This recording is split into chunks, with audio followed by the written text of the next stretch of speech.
Steve jobs ને એના wife એમના ટીનેજ ચિલ્ડ્રનને આવી વાત સમજાવે છે. This is time, care and responsibility.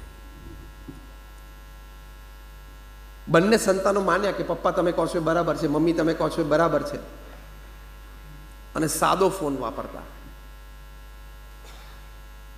Steve જોબ્સના દીકરા દીકરી સાદો ફોન વાપરતા, અને આપણને એમ થાય કે મારો દીકરો કે મારી દીકરી 12 વર્ષના થયા, 13 વર્ષના, 14 વર્ષના, 15 વર્ષના, એ લોકોને આપણે સ્માર્ટફોન આપીએ. તમારી ભાવના સારી છે, પણ તમે ક્યાં આવી વસ્તુને સમજાવી ના શકો કે તારે અત્યારે કોમ્યુનિકેશનની જરૂર છે. તું બહાર ટ્યુશન ઉપર ગયો હોય, ભણવા ગયો હોય, બેક હોમ કમ્યુનિકેશન કરવું હોય, ફ્રેન્ડ સાથે કરવું, that's fine, you can call. તારે ક્યાં અત્યારે બીજા એટલા બધા સોશિયલ કનેક્ટિવિટી છે, તારે 500 કોન્ટેક્ટ જોઈએ, ત્યારે ક્યાં એટલી બધી ભણવા સિવાય બીજી જવાબદારી છે, તારે બધું નો હાવ સોશિયલી જોઈએ. આવું તમે સમજાવી શકો, કારણ કે અત્યારે કેટલા પ્રોબ્લેમ્સ છે આના લીધે. એમ આઈ રાઈટ ઓર રોંગ? કેટલા બધા digital issues, problems, digital diseases છે, જેના લીધે કેટલા ટીનેજર્સ અને યંગસ્ટર્સની લાઈફ રૂઇન થઈ ગઈ. તમે પણ ઘણા બધાને મળ્યા છો, અથવા તો જોયું જાણ્યું હશે. અમે પણ મળ્યા છીએ અને જોયું જાણ્યું છે. ફેમિલી વેલ્યુઝ જે આપણે વાત કરવા માંગીએ છીએ, એમાં બહુ જ અગત્યની વાત અત્યારે 21મી સદીમાં છે કે you teach your children digital etiquettes, you teach your children digital manners. નહીં તો બરબાદ થઈ જશે. કેટલા બધા યંગસ્ટર્સ અમને મળે છે. I travel all over the country for my talks, and especially when I meet youngsters, the fundamental question they ask me is, Swami, concentration નથી રહેતું, વાંચીએ છીએ પણ યાદ નથી રહેતું, એક્ઝામમાં યાદ નથી રહેતું. ક્યાંથી તને રહે? તું રોજ રાત્રે 1-1, 1.5, 2 કલાક તારા આઈફોન ઉપર અથવા સ્માર્ટફોન ઉપર નેટ ઓન ફોન હોય, અને ફર્સ્ટ ક્લાસ તને રૂમ મળી ગઈ હોય, ફેમિલી અહીંયા તારા ફ્લેટ ઉપર પર્સનલ રૂમ મળી ગઈ હોય, પછી તું જાત જાતનું જોયા કરે, ક્યાંથી તારું કોન્સન્ટ્રેશન રહે? પછી તું તારું સ્ટડીઝ તું વાંચે તો તને પેજમાં પણ એ ફિલ્મ ચાલુ થઈ જાય. આ વાત આપણને બધાને અનુભવ હશે. Now I am talking on a bit serious tone, કારણ કે ટાઈમ, કેર એન્ડ રિસ્પોન્સિબિલિટીમાં અત્યારે બહુ જ મોટો મુદ્દો છે. તમારે તમારા સંતાનોને બેસીને સમજણ આપવી પડશે. 15 વર્ષથી કે 16 વર્ષથી નાના સંતાનોને નેટ ઓન ફોનની જરૂર જ નથી. શું જરૂર છે એને? નહીં તો એ પણ પ્રોબ્લેમમાં મુકાશે, સાયબર ક્રાઇમમાં, અને તમે પણ પ્રોબ્લેમમાં મુકાશો. એની હેબિટ્સ પણ બગડશે, ઇરિટેશન, ફ્રસ્ટ્રેશન પણ વધશે, મૂડ સ્વિંગ પણ વધશે, ડિપ્રેશન પણ આવશે, અને આ બધા ટીનેજર્સ અને યંગસ્ટર્સને હોસ્પિટલમાં ખસેડવા પડે છે. એક ટીનેજરે એટલે વોટ્સએપ ઉપર એક પોતાનું પિક્ચર વાયરલ કર્યું. આમ બેઠો હતો અને નીચે બહુ સરસ એને વાક્ય જે એ સમજતો તો એ પ્રમાણે લખેલું કે અત્યારે શિયાળો છે અને હું મારા રૂમમાં રૂમ બંધ કરીને બેઠો છું, રજાઈ ઓઢેલી છે અને હીટર ચાલુ છે, મારા મોબાઈલમાં 98% બેટરી છે અને 2 GB ડેટા છે, અને રાત્રે 11 વાગ્યા છે અને બાજુમાં એક હોટ કોફીનો મગ છે, બસ બાકી બધી મોહ માયા છે. લે, એટલે આજ મોહ માયા છે, બાકી સબ મોહ માયા હે. એને તો આજ મજા આવે ને. મેનર્સ, એટિકેટ્સ બધું આ જનરેશનનું ડિજિટલના કારણે બદલાઈ ગયું. તમને ખબર છે કેવા ડિજિટલ ડિઝીઝીસ હોય છે? એક છે phubbing. What is phubbing? Phone plus snubbing is called phubbing. તમે આજના ટીનેજર્સ અને યંગસ્ટર્સ તમારી સાથે વાત કરતા હોય ને, 1-on-1 ઇન પર્સન, અને એનો ફોન આવે ને, ટોટલ ડિસરિસ્પેક્ટથી ફોન ઉપાડી લેશે અને વાત કરવા જ મળશે, તો ગોળ ફરીને વાત કરવા મળશે. કોક પડી શકે કે પ્લીઝ જસ્ટ અ મિનિટ એમ કરીને ફોન કરશે. બાકી પ્રેમથી ફોન ઉપર વાત કરવા મળશે, તમને ટોટલી ડિસરિગાર્ડ, ઇગ્નોર કરીને. આ હેબિટને શું કહે છે? ફબિંગ, જે આજના ટીનેજર્સમાં જોવા મળે છે. ફેમિલી વેલ્યુઝમાં શીખવાડવું પડશે ને કે વડીલોને માન આપવું પડે, વડીલોને આદર આપવો પડે. બીજો એક ડિસીઝ છે ટીનેજર્સ અને યંગસ્ટર્સમાં, ઇઝ ટેક્સ્ટાફ્રેનિયા. ટેક્સ્ટાફ્રેનિયા એટલે શું? એને એમ થાય કે I think my mobile vibrate થયો, મને કોઈનો મેસેજ આવે લાગે છે, પછી બહાર કાઢીને જોવે કોઈનો નથી, પાછો મૂકી દે.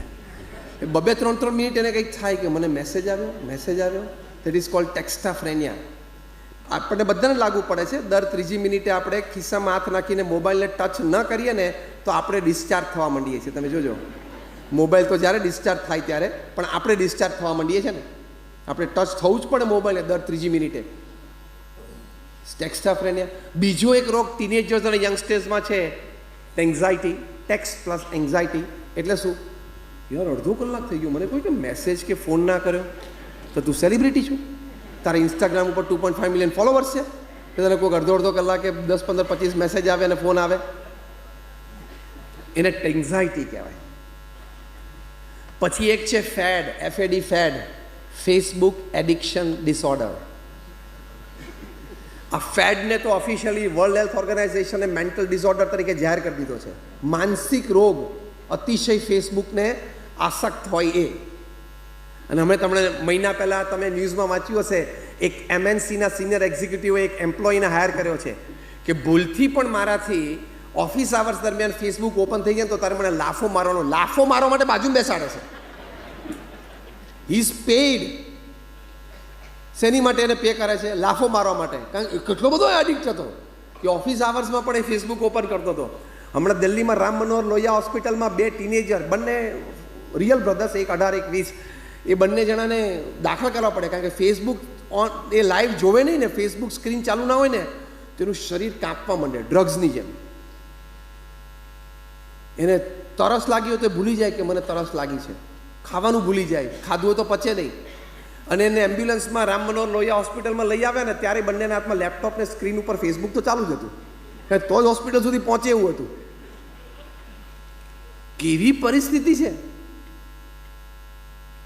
બીજો એક છે ડિઝીઝ છે FOMO, FOMO, fear of missing out. FOMO, fear of missing out એટલે શું? તમારા ફ્રેન્ડ્સ ફેસબુક ઉપર પોસ્ટ કરે કે અમે 3-4 જણા મળ્યા ને બેઠા ને વાત, તેમ થાય કે ઓ આઈ મિસ્ડ આઉટ, મને કેમ યાદ ના કર્યો, મને કેમ નહીં બોલાવ્યો, આ લોકો કેવું એન્જોય કર્યું હશે, કેવું બધું સાથે રહીને જો જે ઢોસા ખાધા ને એ લોકો જ્યુસ પીધું ને, અને એને એમ થાય કે કેમ નહીં, મને કેમ નહીં બોલાવ્યો, મને કેમ ભૂલી ગયા, મને કેમ કન્સિડર ના કર્યો, મને લેસર ફ્રેન્ડ ગણે છે. એમાં ને એમાં ટીનેજર્સ અને યંગસ્ટર્સને રાત્રે 3-3 વાગ્યા સુધી ઊંઘ નથી આવતી, સ્લીપિંગ પિલ લેવી પડે. એટલે એની સામે સુજ્ઞ લોકોએ જોમો ચાલુ કર્યું, JOMO, જોમો, Joy of missing out. તમે લોકો મને ના બોલાય ને કંઈ નહીં, ઘરે પપ્પા મમ્મી સાથે બેસીને મેં પણ ફર્સ્ટ ક્લાસ ખીચડી ખાધી, આપણે પોસ્ટ કરો સામે ફોટોગ્રાફ, એનર્જેટિક રહેવા માટે. ફોમોની સામે જોમો. એટલે આવા બધા ડિજિટલ ડિઝીઝીસ છે. એટલે આ મેં તમને સ્ટીવ જોબ્સની મેં તમને વાત કરી, આ ડિજિટલ ડિઝીઝીસની મેં તમને વાત કરી. તમે તમારા ફેમિલીમાં સાથે બેસીને ડિજિટલ રિસ્ટ્રિક્શન રાખજો જ. અને આજથી જ તમે ફેમિલી ડિનર ઉપર સાથે બેસો, બધાએ પોતાના મોબાઈલ ફોન સાયલેન્ટ કરીને બાજુના રૂમમાં મૂકી દેવાના. નહીં તો 2-3 ફૂટ દૂરે મૂકશો ને તો તમારા આખા બોડીને એટ્રેક્ટ કરી શકે ને એટલી તાકાત છે આમાં. હા, મેગ્નેટ તો ખાલી લોખંડને એટ્રેક્ટ કરે, મોબાઈલ ફોન આમ સ્પાર્ક થાય ને, સ્ક્રીન ખુલે ને એટલે તમને આખા 70 કિલોના હોય, કોઈ 80 કિલોના હોય, એ આખાને ઊભા કરીને ત્યાં ખેંચી લેશે, એટલી તાકાત છે આમાં. These gadgets are made to serve us. The reverse has happened. We have become the servants of this gadget. Reverse થઈ ગયું છે ને. ગેજેટ બહુ સારું છે, ખૂબ ઉપયોગી છે, અને ઉપયોગ કરવાનો છે, અને ભરપૂર ઉપયોગ કરવાનો. પણ તમને તમારી મર્યાદા, તમારો ટાઈમ ન ખાઈ જાય. Because anything that is free, you pay it by your time. જે પણ તમને ફ્રી મળે છે ને, આટલો ડેટા ફ્રી, આટલા GB ડેટા ફ્રી, જે પણ ફ્રી મળે છે ને, એની સામે તમે શું પે કરો છો? પૈસા પે નથી કરતા, શું પે કરો છો? Time, which is more important than money. Do you agree with me or not? તે તમે ટાઈમ આપો છો, કારણ કે 70-80 વર્ષનું જીવન છે ને, આટલો બધો ટાઈમ એ ખાઈ જાય, એ કેવી રીતે ચાલે? એટલે ફેમિલી વેલ્યુઝ માટે આ ખૂબ જરૂરી છે. કારણ કે આ જનરેશન ટચ સ્ક્રીન સાથે જન્મેલી છે, ટચ સ્ક્રીન સાથે રહે છે. એટલે I specially name this generation the millennials as the touch screen generation. They are the touch screen generation. અને એના લીધે એનું સાઇક પણ એવું થઈ ગયું આ જનરેશનનું, કે જે મોબાઈલને ટચ કરે ને ડિસ્પ્લે થાય ને, એને એમ છે કે મને જે કામ કરવાની ઈચ્છા થાય ને તરત થવું જ જોઈએ, હું ઘરમાં જે માંગું ને તરત મને મળવું જ જોઈએ, હું જે વ્યવસ્થા માંગું એ મને મળવું જ જોઈએ. My parents they must give me, my elder brother, my elder sister must give me. એવું થઈ ગયું છે ને ટચ સ્ક્રીન જનરેશન. અડે ડિસ્પ્લે થાય, પણ એવું લાઈફમાં થતું નથી હોતું. વાર લાગે, વ્યવસ્થા કરવાની હોય, અને પોતે પણ ટચસ્ક્રીન ગેજેટ જેવા થઈ ગયા આજના મિલેનિયલ્સ, એટલા બધા 98 2000 સાલ પછી જે જન્મ્યા હોય ને એની વાત કરું છું, એ બધા પણ ટચસ્ક્રીન જેવા થઈ ગયા. તમે એને ટચ કરો ને ડિસ્પ્લે થાય, ઇરિટેશન, ફ્રસ્ટ્રેશન, એંગર, એટીટ્યુડ. એટલે બહુ આ જનરેશનને ટચ કરવું ને એ બહુ ડેન્જરસ છે. જેમ ટચ સ્ક્રીનને તમે ટચ કરો ડિસ્પ્લે થાય ને એમ આ જનરેશનનું નક્કી નહીં, તમે ટચ કરો શું ડિસ્પ્લે થાય. એટલે ટચ એટલે you call them, smile at them, you know what happens. એટલે ફેમિલી વેલ્યુઝ પછી એમાં રહે નહીં. મોટામાં મોટો ચોર ફેમિલી વેલ્યુઝનો આ ડિજિટલ ગેજેટ્સ છે. પ્રમુખ સ્વામી મહારાજને ન્યુયોર્ક એરપોર્ટ ઉપર એક પત્રકારે પૂછેલું કે આ વિજ્ઞાનનો વિકાસ, આ ઇન્ટરનેટ, આ ટેકનોલોજી એ આશીર્વાદ રૂપ છે કે શ્રાપ છે? ત્યારે પ્રમુખ સ્વામી મહારાજ એમના વિશાળ અનુભવ પરથી, એમના શાનપણમાંથી ત્વરિત ઉત્તર આપેલો કે વિવેકથી વાપરે તો આશીર્વાદ, વિવેક ચૂકે તો શ્રાપ. વિવેક ચૂકવો એટલે આ શ્રાપ છે.